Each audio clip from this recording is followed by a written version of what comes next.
Good morning, good afternoon, depending on which part of the world you're in. I think this is going to be a very intimate conversation because together with me, I've got two of my very best friends. Some days they wonder about that, I think, but we should have a very entertaining conversation nonetheless. Firstly, I'd like to not introduce, but just mention that I'm obviously joined by Mary Shellman, as you can see in the middle. Mary has a long and storied career in the food and agribusiness area, obviously having been a former president of VIFAMA, also having been the director of the Harvard Agribusiness Program, published many case studies, and has been recently working in advisory all over the world, and of course appearing on conferences like this. Damon McLaughlin, also not a stranger to IFAMA. He is from Professor Marketing at the Michael Smurfit Graduate School of Business at University College Dublin, has also published many case studies, including those at the Harvard Agribusiness Program, and again consults with many of the largest food companies, agribusiness companies, agricultural entities all over the world, helping them with their strategy, their direction, and where we're going next. So what better than having the three of us, or two of them and me, to have the opportunity to think about the trends and technologies that are shaping what's happening in food and agribusiness today. And I think in that context, we're obviously thinking particularly about what we should be looking at from an academic perspective, what we should be looking at from a business perspective, and what we should be looking at in terms of the opportunities as this business is shaped by these trends. Mary, you and I wrote a blog which was the 7 Megatrends Revisited. Maybe some of those are worth just highlighting and going through with Damien and just using that as a placeholder for some of this conversation. Otherwise, we could go any direction. Maybe I'll start with the easy one, climate. Climate, an interesting thing, right? You know, we had the first day of fall in Boston yesterday and had a frost just before that. So we're kind of on the wrong side right now of climate change, but clearly, a big issue in terms of thinking about the future. I think it's volatility because, as we know, plant breeders can always, in particular animal breeders, can always manage a consistent trend to someplace, but it's a volatility around that is, is playing havoc with everything from farmer models that they hold in their head to other models, making perhaps more valuable or perhaps less valuable, digital ag, precision ag, where you're looking at predictive models. The other thing about climate is, at least here in North America, the production areas are expanding up particularly into Canada. Right. And as the southern areas are becoming more stressed due to challenges, in terms of heat and water and perhaps even labor, which is, I think, also a piece of climate. So, technology, big import there in terms of how do we manage that, but can we actually manage climate, or do we have to, learn to live with climate? And these new predictive tools, if we get increasingly more volatile, are those tools as valuable as they would be if we were in a very stable modeling position? Damien. I think one of the sort of catchphrases of COVID-19 is that it accelerates existing trends, doesn't necessarily create new trends. And I think one of the things that it has done is to remind CEOs that I've spoken to of just how vulnerable their activities actually are. That these catastrophic events like COVID-19 they do happen, and when they do happen, they do impact on your business. I talked this morning to some colleagues in Asia Pacific, and what they're talking about is the potential that their production might have to move significantly geographically as a result of climate change. Now, what does that mean for the seeds and cultivars that they use? That was one huge issue for them from a technology point of view. But I think the other concern that they have is about the cost of labor, because at the moment they have located their production in a reasonable place for labor costs, and where they think they might have to move it to, there is no space and there's no labor, so it's going to cost them a ton of money. But I think I think the thing which resonates with me most is a call I had with a CEO of a larger agri company recently, and he said in the last 3 months, when people got over the initial shock of COVID, that all they want to talk about is sustainability. It's the number one issue on his customers' agendas. And he translated that, and I think this is for academic colleagues who are on the call, this is certainly a research theme that I will be looking at, rather than think about sustainability as as a hygiene factor or as some kind of pressure point. We need to think about sustainability as a lens through which innovation can be viewed. So historically, we viewed innovation, I guess we three are marketing people, we viewed innovation as something that comes from the customer, and that's worked out okay. I don't think it's been great, but it's been okay. But what is the opportunity for us to use sustainability as a lens? Is the opportunity there to create breakthrough products, services, and business models by thinking about customer needs through the lens of sustainability? And I think that's a tremendous research opportunity for colleagues right now.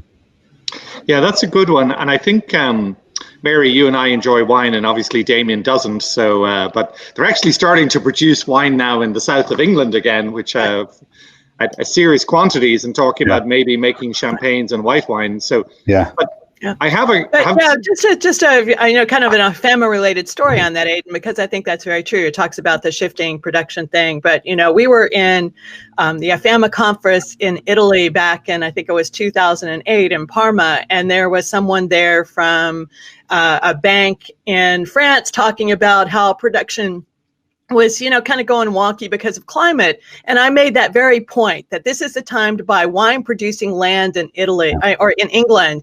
And everybody laughed at me and poo-pooed it if they were in those production regions in France. And it goes exactly back to what Damien said.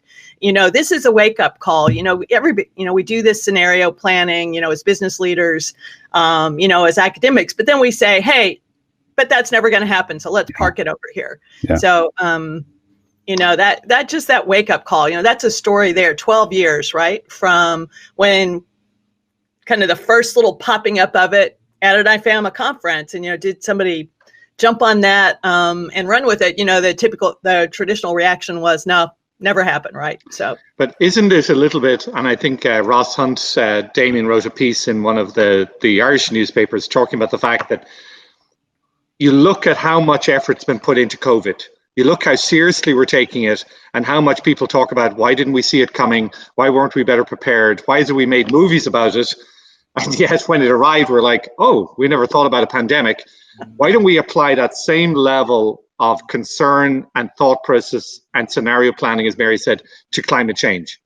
Why is it that from... I think in fairness, I think a lot of firms actually are. And we all earlier this year saw the terrific new case study that our friend David Bell wrote about Danone and their regenerative agriculture initiative. Ireland has its Origin Green program, which we've all been involved in various kinds of ways. Nestle, Unilever. I think it's unfair to say that people have not engaged with this. And I think there's a steady level of investment there. The real challenge, I think, has been how do you connect this with the consumer, and how do you get the consumer to see, okay, we've got something here, we've got wine, for example, wine that's produced in the south of England, but it's going to cost you 25 euros and in English pounds now that's about 300 English pounds. That's a Brexit joke, but it's worth paying for because it's sustainably produced.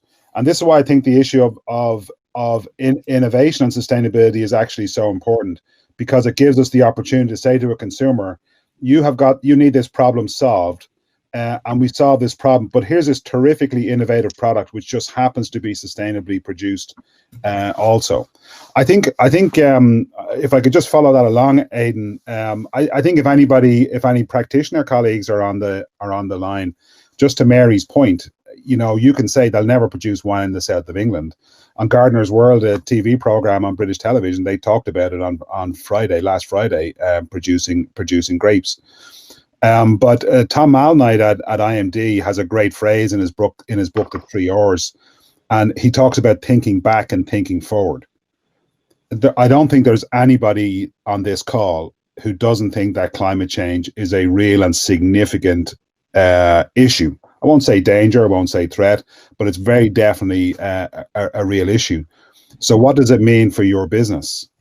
And then think back from there in terms of what you have to do today to be, when climate change is whatever it is, growing wine in the south of England, or that you have to move your places of production, or you need to have different cultivars and seeds.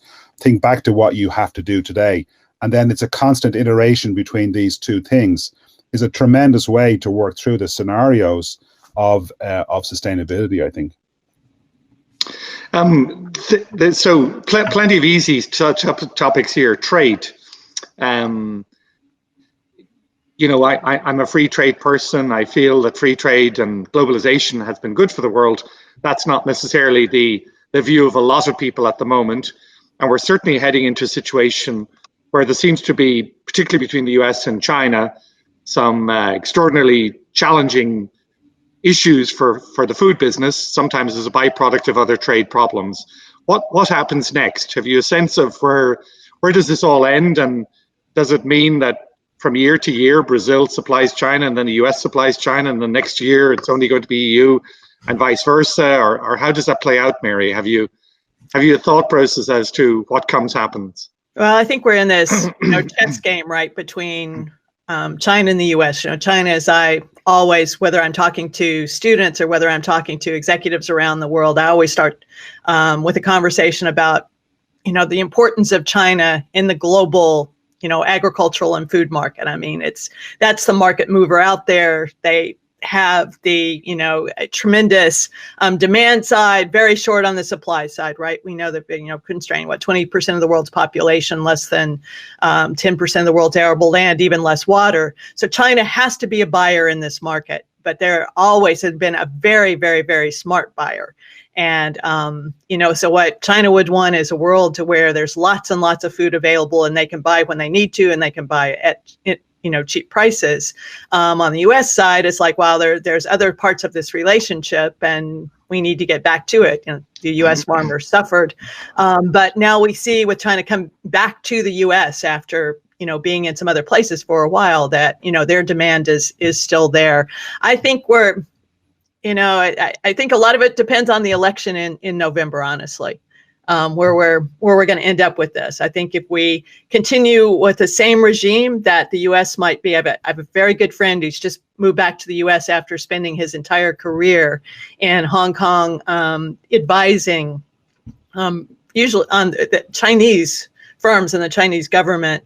And he was saying, the U.S. needs to stand firm on this. It's right.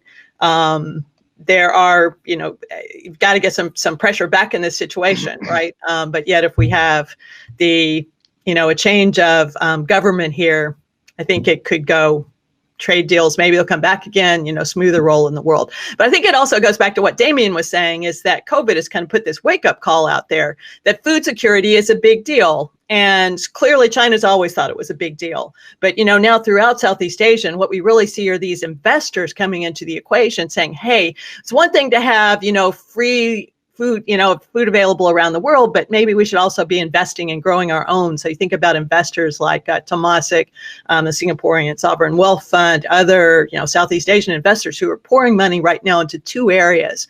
One of those is indoor ag. And the second one is into alternate proteins.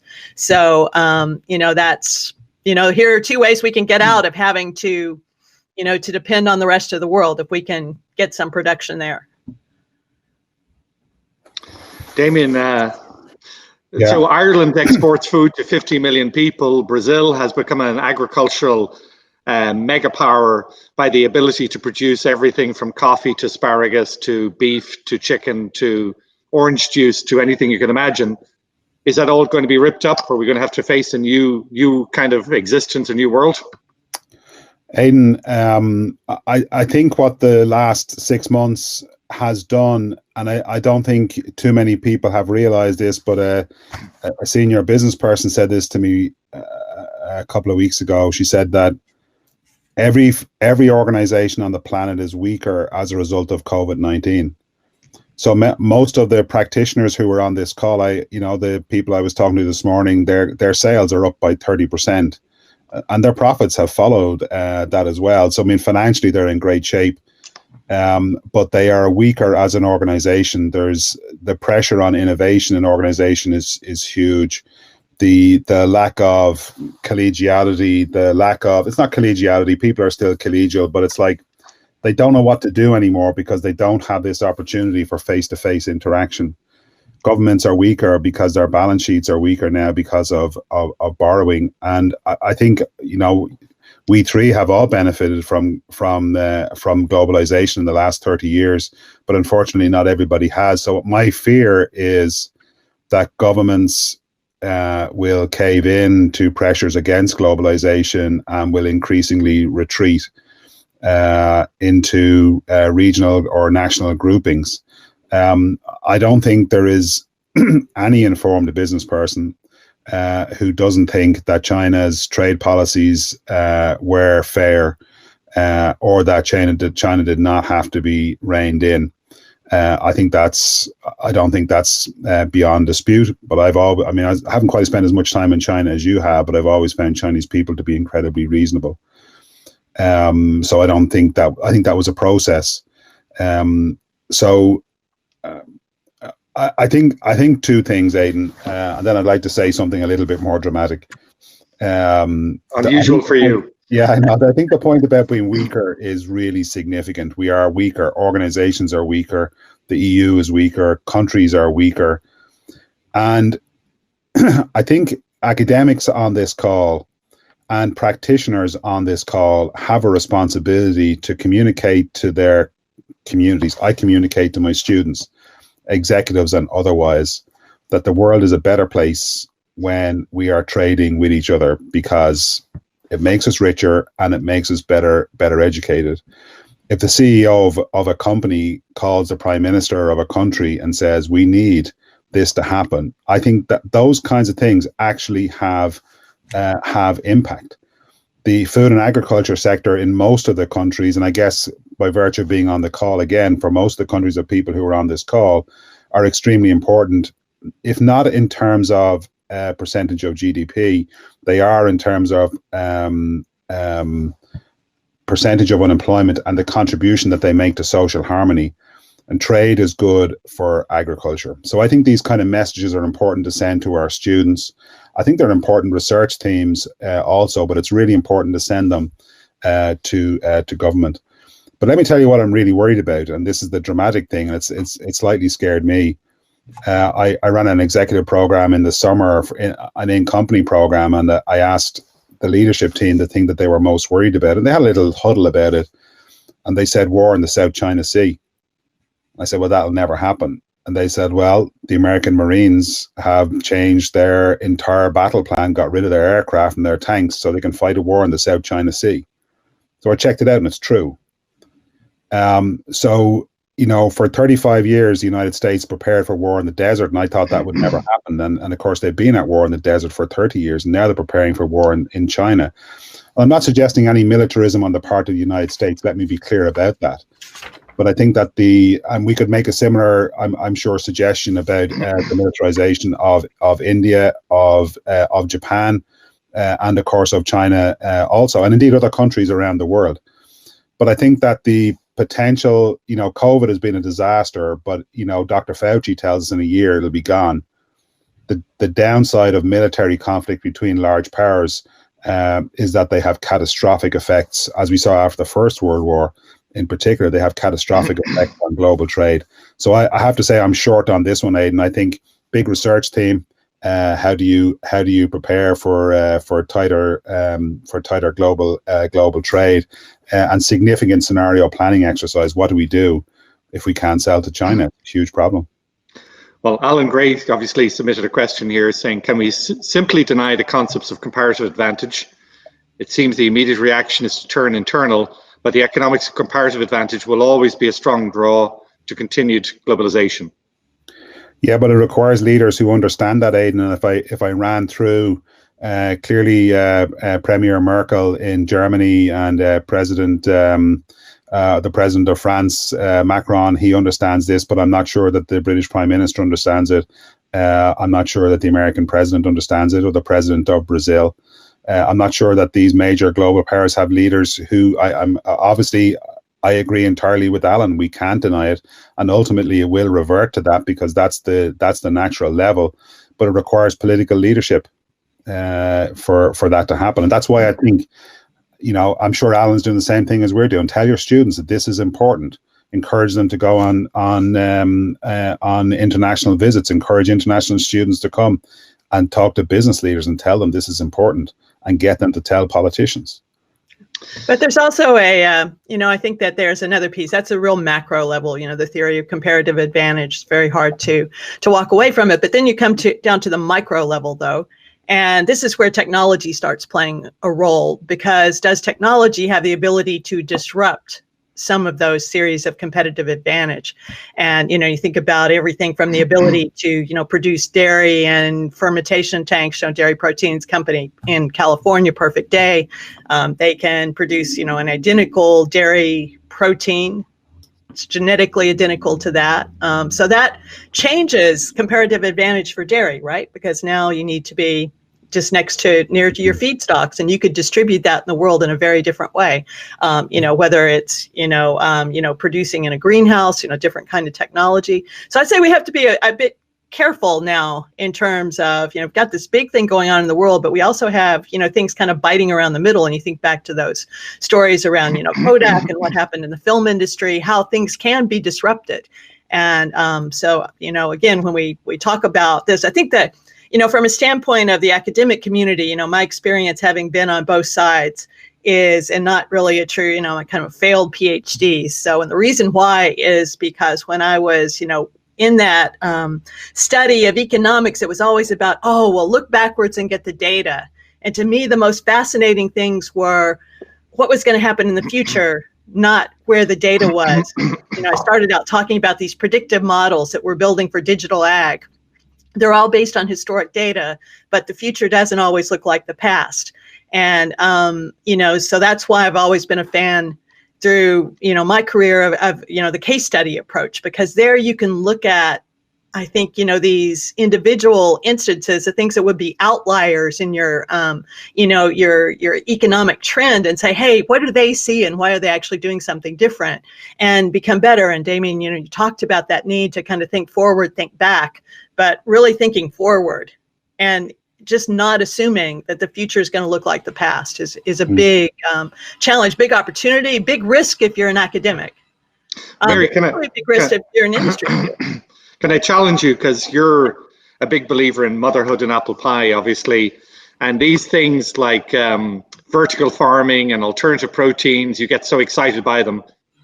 I mean, how is it possible? Why doesn't somebody write a paper on IFAMA looking at the comparative economics of turning sugar using genetically modified yeast into milk proteins compared to having a cow grazing grass in the field? How is it more sustainable to do that versus? Yeah, but I think the problem is with that cow grazing grass in the field, we don't include the environmental impacts of that, either positive or negative. So I was listening to a webinar yesterday with Pat Brown, who's the CEO of Impossible Foods. So for our listeners, I'm sure everybody's aware of Impossible, but they're on a pathway to to deliver protein through plant-based proteins, and basically, Pat Brown, the CEO, says, who's that by 2035, my goal is by 2035 there be no animal agriculture, because and it's not because of the sustainability argument. It's because we're going to first solve the problem of how to make this delicious. So meat eaters are going to prefer it. Then we're going to solve the problem of how to make it affordable. So there's an economic advantage, and to make it nutritious. And the environment just kind of comes along, but he's being driven by the environment. But he says, first it's got to be delicious, and then the other piece. So, it's easy to make. Looking at your equation today I'm not sure it's helpful if you do it today. Again, you need to think about, who else is out there, putting new inputs into this system. But surely, I mean, if you want to make it tasty, you just add lots of sugar, lots of salt, and other flavors. It's the challenge of a lot of the alternatives we're looking at the moment is when you look at the ingredient list, it's incredibly long.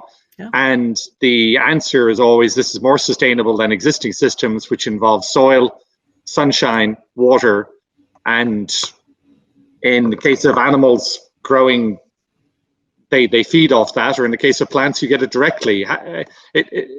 Doesn't it feel as though we're lacking a little bit of this more rigor in terms of examining these things, because I think we get pulled along on the idea that it's going to be better for us?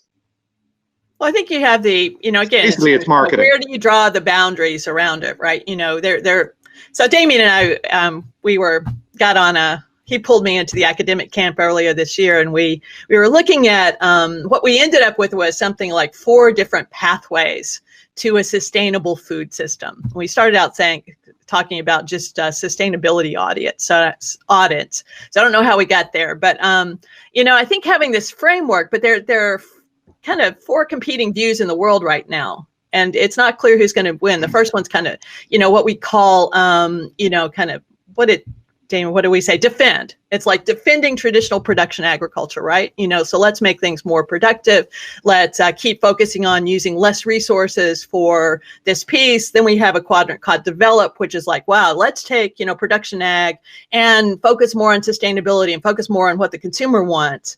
And we have a box called defy, which is people like Pat Brown that's saying, hey, we still want meat. People still want to eat meat, but we're going to change the supply chain, and we're not going to make meat from animals anymore. We're going to make meat from plants. And then we have the final box is called disrupt. And these are people like Perfect Day or Mosa Meats, Mosa Foods, Memphis Meats that are saying, hey, we don't need this land-based system at all. We can actually just do it in fermentation tanks and, turn this into a very rigorous thing.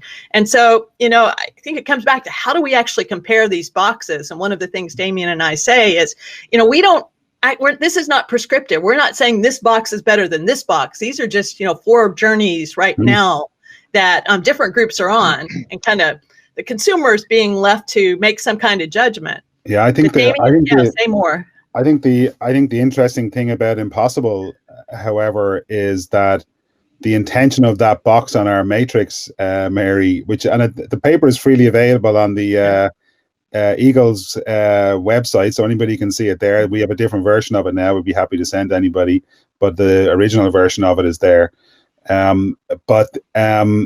Is he intends to take out the animal protein industry, and here's the thing. Few people in the animal protein industry take him seriously. It's exactly the same as Kodak. They thought, well, people will always want to take photographs. It's exactly the same. I mean, people will always have to hire DVDs. Right. People will always want to buy music. Yeah, sure they do, but somebody else has a better business model. And Aidan, it comes back, I'm going to have to tackle you on this. And I know you're a marketing person, so I'm a little bit surprised you say this. Is that, well, it's just marketing. I mean, this is, I think if there was a research stream, which is really worth the effort in academic research stream in agriculture, it has to be about how do you get agriculture to stop talking to itself. So every time I teach the Pat Brown case, the Impossible Foods case, and I taught it again this morning, when you teach it to people outside of animal agriculture, they think it's the greatest thing ever. By 2035, maybe by 2030, we won't have 100% market share, but they can see 30, 40, 50, or 60%. And when you talk to people in the animal protein sector, they say it'll never happen because people don't understand that beef cows actually eat forage that can't be used for other purposes. Let me tell you, I don't know what forage is.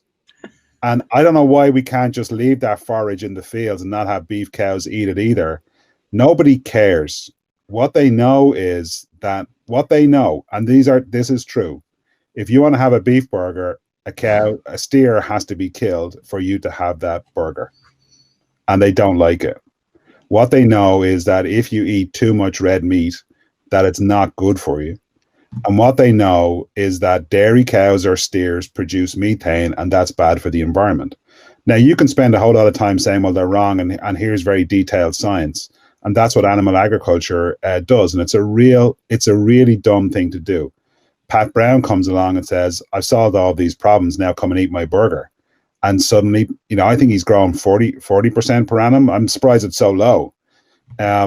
So I think this issue of it's just marketing, yeah, I understand why people say that, but actually it's not just marketing, it's what people think. And 98% of people on this planet have no connection with agriculture other than the food that they eat. And they don't want to know because they're too busy thinking about other things. But we're also, to what I would feel is looking for simple solutions. So somebody says to me, the simple solution to climate change is stop going on your holidays, your vacation to warm places. Well, I'm not going to do that. Stop driving your car, not going to do that. Stop using plastics. Well, I was kind of in favor of that, and then COVID came along and I have to use plastics again. So I'm just wondering, isn't probably the better game for agriculture to play to not expect that this is a technology which is not going to exist in the future and will never really get traction, but to find some middle point, because most consumers say cows are bad for the environment. They start listening to some of the facts saying, well, maybe it's not quite that simple. Maybe the cow's not good for the environment, but the grass that it eats is good for the environment. And when we look at life cycle analysis, we end up with something that says, actually, it doesn't look like there's any effect on the environment at all. I see this a lot, Damien, with the idea of growing food in greenhouses or vertical farms, as we like to call them more glamorously. Yeah. I think that's what Mary refers to them in her papers. The vertical farm system sounds fascinating to me, but they're all being built in places like Compton, like New Jersey, like the centers of cities, in parts of the cities you don't want to go to because they're tough areas where labor is cheap, where there are very few other options, where there are huge grants being provided. The systems are being driven by electricity. If somebody walks in and hasn't showered in and showered out the way you would properly, which most people don't, I know you're supposed to change your clothes, but you bring an infection into a system like that, and then you question the whole interaction between soil, what soil brings to plants, and what the antioxidant levels are, et cetera, et cetera. And yet, if we look at the way it's portrayed in media, it's fabulous news. We now know don't need land anymore to grow vegetables. We can grow them in a city using water. And the full economics don't seem to be parsed through. Now, maybe we should expect that that's going to be done by USA Today or by CNN or Fox or ABC or by some other media.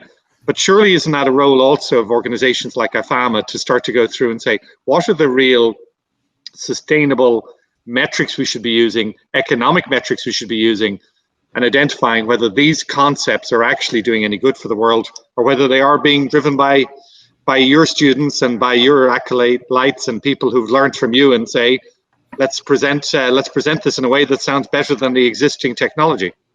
And all consumers are cognitive misers. What that means is they have limited capacity to think about anything because they're too busy thinking about what they want to think about. The average person goes to the store to buy a food product, a personal care product with 1.2 brands in mind. After searching the store, whether that's online or in person, they have 1.8 brands in mind, and 80% of cases they buy the first brand that they thought of. The idea that you can get consumers to engage with a very detailed kind of scientific message, and particularly when that message is defensive, and agriculture in general is on the back foot, and we have to accept that. I don't believe that's fair, and I don't think it's true. But it is on the back foot. So what you got to do is try and get it onto the front foot. If I had a message, my messaging to students would be, and this has been an active message: do not make the same mistake that the tobacco industry made. Do not make the same mistake that the alcohol industry is making right now. We have to give a more positive message about the social contribution of agriculture in terms of rural communities. About the positive impact that the environment, that farming has on the environment. The European Union right now is about to enter a phase of the most rigorous anti-farming, I'm going to call it anti-farming, but anti-farming sustainability legislation we could ever have imagined. But I think it's incredibly depressing, because there is no alternative message being given from agriculture, which is positive. It's all negative. Can I say one other thing about that, Aidan? Very quickly. I'm not going to get the numbers, but it's a brief comment, but I'm not going to get the numbers right on this. I was at a company program recently, like 140 people on a call, and I taught Impossible Foods. The people in the company went crazy, absolutely crazy, about how unfair this was and how people didn't understand. And their chief counsel was on the call, and he was a very sober kind of guy, and he said, "Do you know how much the animal protein industry spends on lobbying in Washington and in Brussels?" Now, I can't remember the numbers. I'm sorry. I would have checked them if I'd thought of it. But he gave the numbers, and they sounded sort of high to me, to be honest with you. And then he says, "Well, would you like to know the numbers for pharmaceuticals and went through all of these other sectors?" So we are not representing ourselves to the public in terms of the messaging. The messaging is too defensive, and we're not representing ourselves to politicians.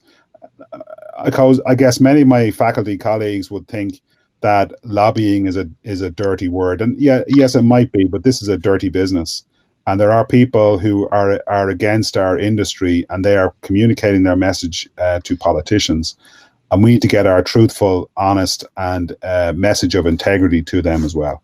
Damien, we obviously have had a considerable debate amongst the three of us. I talked about the retailing of food, grocery stores, supermarkets being daycare for the elderly. Mary talks about the demise of retail. You talk about the resurrection of retail. So who's right? I mean, what's going on here? What's going to happen in terms of, are there any grocery stores that are going to exist in the future? Will we have supermarkets? What comes next? Oh, listen, Aidan. I met my wife in a supermarket. We both worked in a supermarket, and on Thursday night in that supermarket, young people, and we were 16, but like people in their 20s, people who are working, come in after work, and you sort of wander around the supermarket, and they'd meet people. They would, a man would bump into another man or a woman or whatever the thing was, because they went the same time every week. And over a period of weeks, you would see people forming these relationships, and then eventually they had one basket, not two, right? The question I ask when I'm teaching about online retailing is, when was the last time anybody had fun in a supermarket? And when you talk to food industry groups, of course, a lot of our people would say, "Yeah, I like to go and look at the products," but everybody else thinks it's a pain in the neck. And I think what COVID has done has been to take online shopping and really put it forward to people as an alternative. Now, the interesting thing about it, I think, is that it has also exposed the limitations of Amazon as a model, because I don't believe they have been able, their system is good on a linear basis, but not on a non-linear basis, which COVID has given them. Click and collect, I think, has been exposed for the nonsense that it is. Too expensive. If an average basket of shopping in Ireland is €100, the cost of picking and then bringing it to somebody's car is an hour's work. It's €10. The margin on the basket's €3. So you're losing money. My brother owns a couple of supermarkets. He refuses to do click and collect. He'll drop your shopping to your house on his way home from work, but he's not doing click and collect because he loses too much money on it. But I think what we see I'm a huge fan of Ocado. I wrote a case on Ocado, as you know. And I think that kind of designed for best practice supermarket model, where the supermarket owns the data, owns the customer relationship, and Ocado operates as almost like SAP, has the potential to get us to 30, 40 or 50% market share. The big catalyst for that, of course, was not COVID, but in fact the acquisition of Whole Foods by Amazon. So if you think about, Ocado basically now working in about 15 countries, important countries. I'm just looking through the guest list. I think with the attendees list, I think many of the people in this call, Ocado is working with a supermarket in your country. So that country, that those supermarkets now have the opportunity to achieve additional margin and an outstanding customer service. And if Amazon can fix the Whole Foods supply chain problems that they appear to be having, I think you could easily see in a relatively short period of time, like 10 years, 40% or 50% market share for online shopping. And maybe one final comment on that. The reason for that is not just because of the excellence of the model. When online shopping gets to a certain percentage, and let's say it's 10% of the volume, I think you start to see other supermarket businesses collapsing because their margins are so low they can't actually live with the loss of volume to online. So that it'll be driven in two ways rather than just one. Mary, demise, resurrection, experiential shopping. What does it look like? I think so. Of course, I agree with a lot of what Damien said. I think online shopping is here to stay. Sorry, Aiden. It's but I do agree with that. That once you try this, you don't go back. At least for certain categories. It's the thing. It comes back to me is that over the last years we have built a very efficient system, right, to get food to consumers. And the trouble with efficiency, as we found out through COVID, is one, it's not very resilient. So we had, these supply chain issues that were tremendous. But it also, there's other values that when we build in an efficient system, it's very much economically oriented. But there's these other pieces, like Damien started out saying, the social aspects of getting out of the house, or the impacts on the local economy around, by having local production that, may not be economically efficient, but you cost a bigger net. I guess I keep coming back to what's the right equation that we should be optimizing on? What does that look like? And it can't just be about economics. So what about these values-based decisions that consumers are making today? And I think that doesn't matter if you're in a very wealthy country or, in an up-and-coming company. Was either Raj Varden or one of his colleagues at Olam that said to me, hey, that the most economically stressed shoppers are actually the stickiest. They're the most loyal because once they invest in making a decision, it's real on a brand that's really hard for them to move away. So, this has always had this tension in this world with these academic models that, take out all the complexity in order to have a really nice equation. But it's the texture, the fabric that's actually gives us the insights into the future. So I think online shopping's here to stay. I think it's, I honestly think, so Amazon's, introducing some groups now, some new types of stores that I think are going to solve some of the issues that they've had with Whole Foods. It's very, low position. I think we're going to see, a very different set emerge. I agree with Damien. There's going to be a lot of the folks that are stressed are going to go out of business, right? So the big guys are going to win. Could I just add because these are kinds of things again for academic colleagues in particular here, but when you dig into the meal kit companies, I wrote a case on a meal kit company, one of the bigger ones a couple of years ago, and obviously also on Ocado. One of the problems, and I think this is a great research theme, is the challenges of being a supplier into online grocery, or being a supplier into a meal kit company, or being a supplier into one of these, dark cafes. Because if you think about a meal kit company, Tesco's will buy the whole steer from you, but a meal kit company is selling a fillet steak this week. They only want to buy the fillet because they have nothing to do with anything else. If you're supplying to an online supermarket like Ocado, they actually don't want boxes from you that go onto the shelf. They want boxes from you that can be easily picked by a picker who's working off a line. And it's not a small tension. It's an absolutely enormous tension. And there's been a ton of research on the demand side for online shopping, but there's been no research on the supply side for online shopping or for food service. And I think that's a very strong theme for academic research. And hopefully it wouldn't be one of those crummy models that Mary doesn't like. Well, it's always facing the same challenge of the things that we want. We want local, which is a big demand, but at the same time, we want the benefits of global. Yeah. We want to know that when we go online, we're going to get the same things, but the system itself requires more uniformization of the supply chain and what the suppliers are capable of doing. I think we're coming to the end of our session, from what I can gather. I didn't see anybody come and tell us that yet, but any last thoughts, Mary, Damien?